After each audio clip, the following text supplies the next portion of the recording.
Hello welcome to Parnika vlogs. ఈరోజు ఒక different కొత్త వ్లాగ్. ఎప్పుడు మనకి ఇలాంటిది పెట్టదనమాట. ఏంటి ఇల్లు చూపిస్తుంది అనుకుంటున్నారా?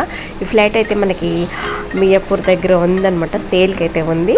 ఇది మా కజిన్ది. ఫస్ట్ టైం నేను పెడుతున్నాను. మీకు ఎవరికన్నా కావాలి అంటే డిస్క్రిప్షన్లో డీటెయిల్స్ అయితే ఇస్తున్నానండి. ఫుల్ ఫర్నిచర్ అనమాట. చాలా బాగుంటుంది. Miyapur metro station very near by ఉందన్నమాట. అన్ని వీడియోలు మొత్తం క్లియర్గా ఉందన్నమాట. ఎవరికన్నా కావాలి అనుకుంటే మీకు డిస్క్రిప్షన్లో డీటెయిల్స్ ఇస్తాను. నెంబర్కి ఫోన్ చేయండి. ఇది మల్లెపువ్వు అపార్ట్మెంట్ అనమాట, మియాపూర్ దగ్గర. ఓకే ఫ్రెండ్స్, ఈ నెక్స్ట్ వ్లాగ్.